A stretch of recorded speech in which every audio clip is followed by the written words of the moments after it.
vamos a entrar a la historia de uno de los personajes más fascinantes del mundo. Este personaje es conocido como uno de los más sanguinarios del mundo. Sin embargo, aquí vamos a desempeñarnos en poder desentrañar lo que hay dentro de él y cómo fue que generó el odio hacia los judíos. Fue una persona que vivió momentos difíciles que lo marcaron para siempre.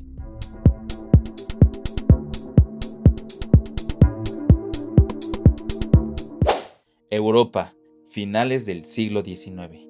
Un continente orgulloso de su ciencia, su arte y su progreso industrial, pero también marcado por nacionalismos extremos, desigualdad social y miedo al cambio.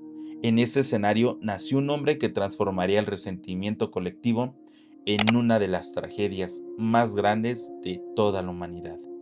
El 20 de abril de 1889, en la pequeña ciudad fronteriza de Braunau am Inn, en Austria, nació Adolf Hitler. Nadie imaginaba que aquel niño terminaría provocando una guerra mundial, ni que millones morirían bajo una ideología basada en el odio racial. Pero para entender cómo ocurrió, primero debemos entender al hombre. Debemos de entender qué es lo que pasó en su cabeza para que Adolf Hitler llegara a ese nivel de odio. Para ello vamos a viajar a su infancia. Adolf Hitler creció bajo la autoridad rígida de su padre, Alois Hitler, funcionario del Imperio Austrohúngaro, un hombre conocido como severo, dominante y sumamente violento. Por su parte, su madre, Clara Hitler, representaba lo contrario, afecto y protección absoluta. Incluso historiadores coinciden en que Hitler desarrolló una personalidad marcada por inseguridad, necesidad de reconocimiento e incapacidad para aceptar el fracaso. Su sueño de joven era convertirse en todo un artista. En 1907 viajó a Viena para ingresar a la Academia de Bellas Artes, pero fue rechazado. Un año después, nuevamente lo intentó y Hitler volvió a ser rechazado. Ante esto, Hitler, siendo una persona sin estudios, sin empleo y sin rumbo, terminó viviendo en refugios para indigentes, y fue allí, en la pobreza, donde comenzó todo. Hitler comenzó a buscar culpables. Ante estos rechazos que marcaron toda su vida, él había generado un odio hacia las personas, justificando sus fracasos de una manera distinta. La Viena de principios del siglo XX era una ciudad multicultural. Habían judíos, alemanes, checos, húngaros y eslavos, los cuales convivían dentro del imperio, pero también era un lugar donde crecía el populismo político. Y fue el alcalde Karl Lueger quien utilizaba discursos antisemitas para ganar apoyo popular, y por primera vez el antisemitismo dejaba de ser religioso. Ahora afirmaba algo distinto, que los judíos constituían una raza peligrosa. Incluso periódicos nacionalistas difundían teorías conspirativas asegurando que los judíos dominaban bancos y medios de comunicación. Y esta parte fue clave para que Hitler generara parte de ese odio hacia los judíos. Siendo una persona sin éxito personal, Hitler encontró en esas ideas una explicación sencilla. Si él fracasaba, era porque alguien había manipulado el sistema, y el resentimiento comenzó a transformarse en una ideología. Y fue así que él, viviendo en Viena, le tocó vivir el estallido de la Primera Guerra Mundial. En 1914 vivíamos este suceso, y Hitler se alistó voluntariamente en el ejército alemán.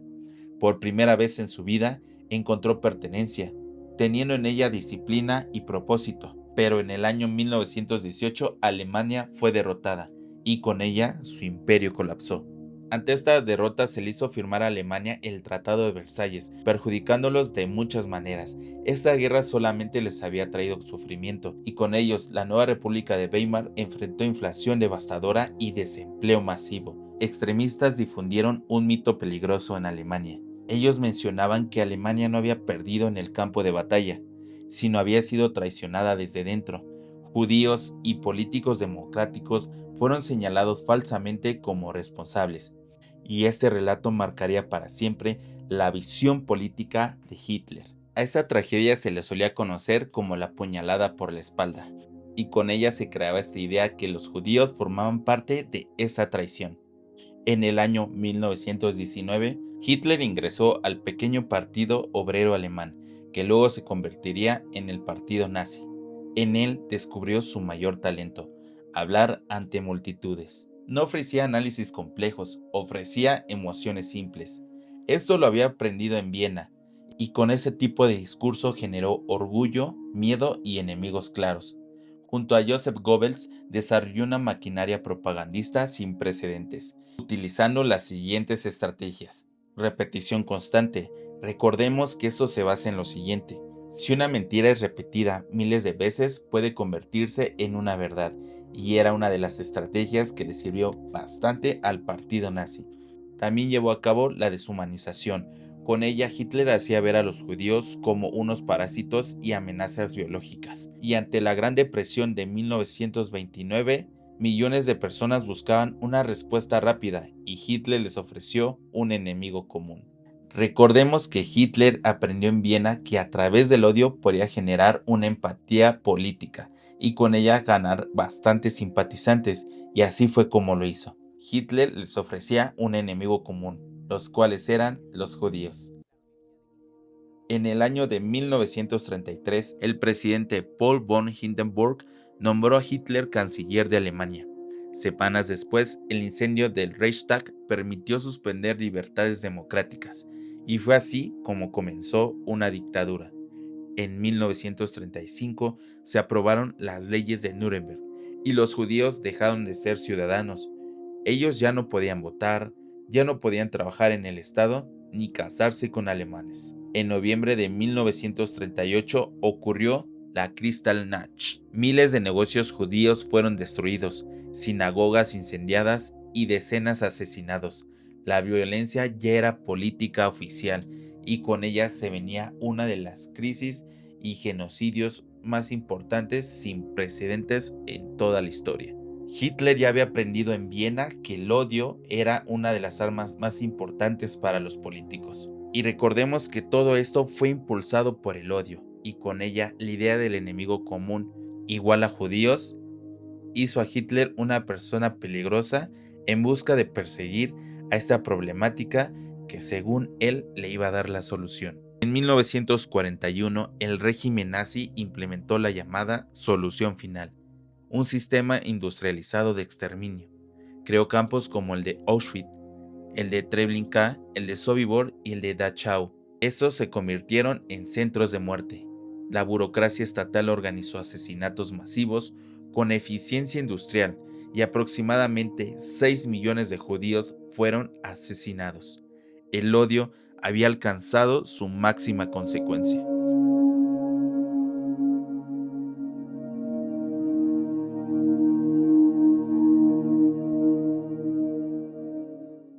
Aquí podemos darnos cuenta que el problema real de Hitler nació desde su primer gran fracaso, y no fue con la pintura, fue en su hogar.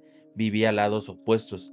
Mientras su mamá lo protegía, su padre lo hacía vivir cada vez con más inseguridad de él mismo.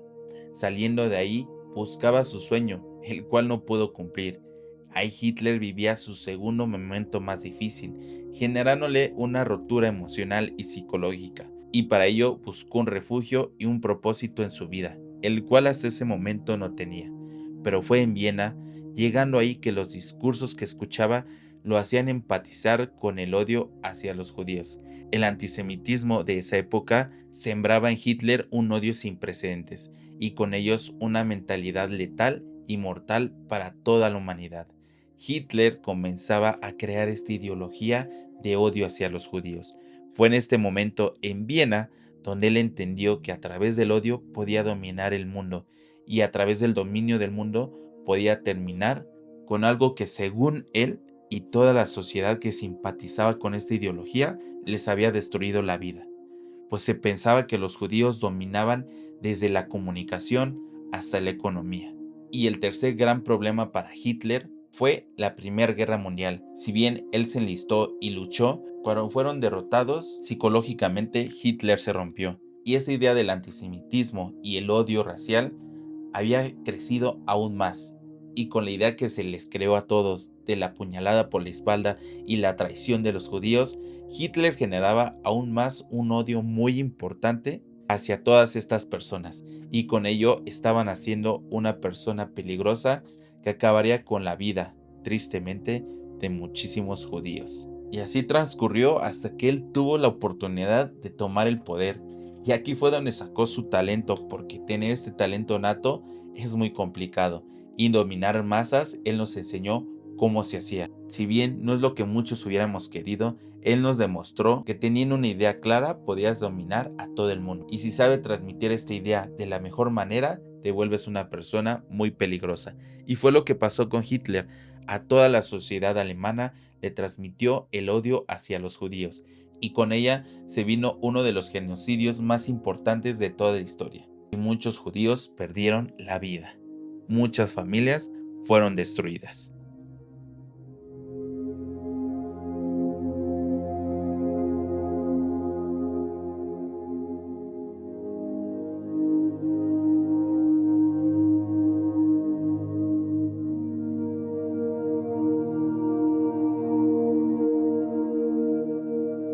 En 1945, finalmente la Alemania nazi fue derrotada. Hitler se suicidó en Berlín, pero el mundo decidió algo nuevo. Los responsables serían juzgados, y los alemanes que seguían vivos fueron juzgados en el famoso juicio de Nuremberg. Líderes nazis se enfrentaron cargos por crímenes contra la humanidad, y por primera vez la comunidad internacional estableció que obedecer órdenes no justificaba el genocidio.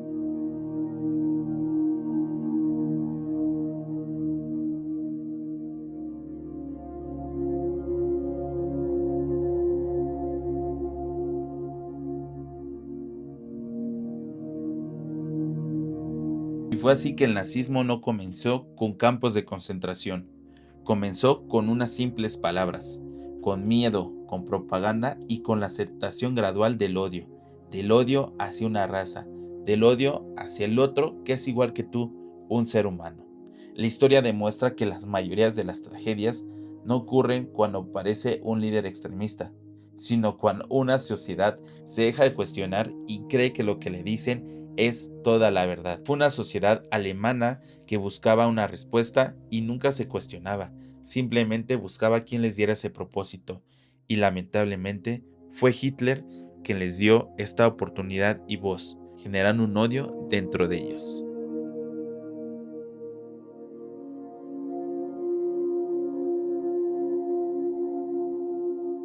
¿Y tú qué opinas? Después de todos estos puntos que te toqué de Hitler, ¿crees que si al menos uno de estos no hubiera sucedido, Hitler hubiera sido diferente? E incluso si no hubiera sido rechazado en la Escuela de Bellas Artes, ¿todo esto no hubiera pasado? No olvides dejarme tu comentario que te estaré leyendo. Sin más, nos vemos en el siguiente video. Adiós. Hermann Wilhelm Goering. Antes de responder ante este tribunal, si me considero culpable o no culpable, Le informo que los acusados no están autorizados a hacer ninguna declaración. Debe simplemente declararse culpable o no culpable. me declaro no culpable de las acusaciones. Me declaro no culpable.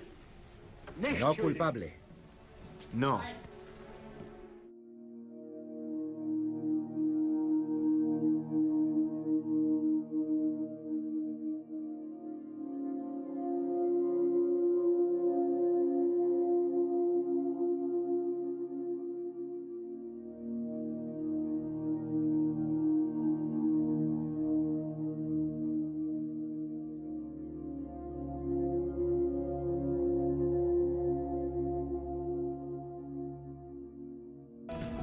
Acusado Hermann Wilhelm Goering.